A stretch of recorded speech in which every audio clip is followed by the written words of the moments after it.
সবার প্রতি আন্তরিক প্রীতি ভালোবাসা এবং শুভেচ্ছা জানাচ্ছি। আশা করি তোমরা সবাই ভালো আছো। আমি এর আগে তোমাদেরকে দিয়েছিলাম কত পৃষ্ঠা ধারণা, 16, 17, 18, 19 পাতার ধারণা দিয়েছিলাম। আজকে আমি তোমাদেরকে 20 পৃষ্ঠার বইয়ের ধারণা দিচ্ছি। তো এখন আমরা এখানে তোমাদের বইতে তোমরা দেখতে পাচ্ছ যে কি আছে।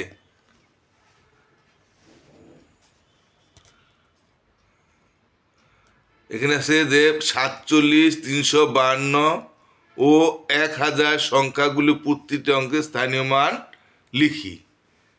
ঠিক আছে, 47, 352, 1000 এই তিনটা অঙ্কের স্থানীয় মান কত আমরা সেটা আমরা আগে আমি একটু ভোটে একটা 4-7 হয়, তোমরা জানো। তো 47টা অঙ্কের স্থানীয় মানটা আগে আমি ভোটে দেখি আমরা। এই যে আমি এখানে লিখছি 47, 352, 1000 সংখ্যাগুলো প্রত্যেকটি অঙ্কের স্থানীয় মান লিখি। তা 47, এই যে আমরা এখানে এভাবে একটা দাগ দিব। প্রথমটাকে বলি আমরা একক, তারপরে বলি আমরা দশক। এটা আমি শুকাইছি তোমাদের। একক, দশক, শতক, হাজার, অযুত, লক্ষ, নিযুত, কোটি। আগের পাঠে সেটা আমি শতক পর্যন্ত তোমাদের দেখাই দিয়েছি। প্রথমটাকে বলে একক, তারপরে দশক, তারপরে এটা একটু মুখস্থ করবা যে একক, দশক, শতক, হাজার, অযুত, লক্ষ, নিযুত, কোটি।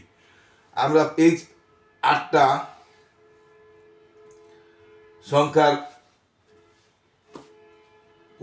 কোন সংখ্যাকে কোন মান বলা হয় সেটাকে আমরা জানতে হলে আমরা একক, দশক, শতক, হাজার, অযুত, লক্ষ, নিযুত, কোটি এটা মুখস্থ করতে হবে।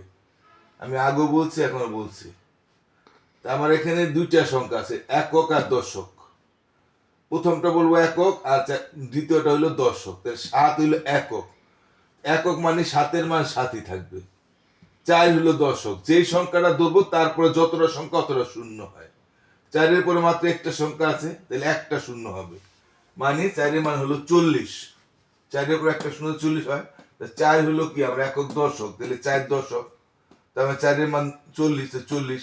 এই 7 একক যেহেতু শুধু ডাইন দায় থাকবে, 40 যেহেতু দশক, এই জন্য একটা ঘর, এই দশকের ঘরে 4 চলে গেছে, আর শূন্যটা এককের ঘরে থাকবে। এটাকে আমরা উপর দিকে দিয়েও লিখতে পারি। সেটা আবার কিভাবে হয়, যেমন 7টা হলো 7 একক 7, আর দশকটা আমরা উপরে লিখছি। দেখো 4 দশক হলো 40, তাহলে 40 লিখলাম, আর 7 একক 7টা ইধারে লিখলাম। এভাবে যদি লিখি তাহলে আমরা দশকের ঘরে যাব, পরে এককের মানটা লিখি। আর এইভাবে লিখলে আগে এককের মান আহে, পরে দশক আহে, তারপরে থাকলে শতক আসবে, এভাবে আসবে। তাহলে এখানে আমরা নিচ্ছি, আমরা এখন বুঝতে পারলাম। তাহলে আরো বলছে যে এই যে 352 মানে হলো 352, আর এটা একক, দশক, শতক, হাজার, এটা হলো 1000। এটার মধ্যে কোনটার মান কত? আর এখানে 300, এই যে 300 শতকের 352 কোনটার মান কত সেটা আমার বই আছে। আমি লিখেই দেখাই, লিখলে ভালো হবে। দেখো এখানে আছে 352। তোমাদের বই তো দেওয়া আছে, দেখো 352। তা প্রথমটা 2 হলো একক, এই আমি এখানে আমরা দেখাই দিই। 2 হলো কি 2 একক, প্রথমটা একক না? একক হইলে একক মানে ডাইন দানে যাবে না। আর 5 হলো কি এককের পর দশক, 5 হলো দশক। তো 5-এর পর কটা সংখ্যা আছে? একটা সংখ্যা আছে, তাহলে একটা শূন্য হবে, অর্থাৎ 5-এর মান হলো 50। এককের ঘরে থাকবে, দশকের ঘরে বললে 5টা দিকে আসবে। তোমরা যদি আবার এইভাবে লেখো তাহলে কিন্তু হবে না, তাহলে কিন্তু ভুল হয়ে গেল। কারণ 2 আবার তাহলে দশকের ঘরে এসে যায়। এই জন্য 2-এর এককের ঘরে যেহেতু আমার 50 এককের ঘরে শূন্য আছে, তো এককের শুধু একক থাকবে, দশকের ঘরে। আর 3 হলো শতক। 3 কি শতক।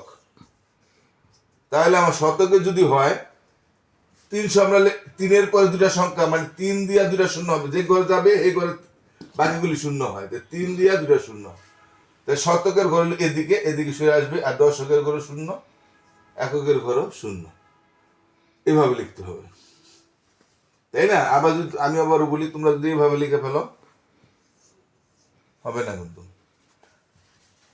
কারণ এককের ঘরে শূন্য থাকবে, দশকের ঘরে শূন্য থাকবে, শতকের ঘরে এসা 3 হবে। এরপরে আমার আরেকটা বলছে এই যে 1000। আমরা এটাকে আবার ওভাবে উপর দিয়েও দেখাইতে পারি, বইয়ের মধ্যে দেওয়া আছে, দেখো উপর দিয়েও দেখানো যায়। হ্যাঁ, উপর দিয়ে যদি দেখাই, বারবার দেখানোর প্রয়োজন পড়ে না, তারপর একটু দেখাই দিই। হ্যাঁ, 2 হলো কি একক, দেখি কিভাবে আছে এটা, না এখানে আগে তোমার কাছে শতক নিছে, তারপরে 300 আর তারপরে দশক নিছে। তাহলে আমরা আগে শতকটা নিব, কিন্তু এভাবে লিখলে আমরা আগে শতকটা নিতে পারি। 3 হইলো শতক,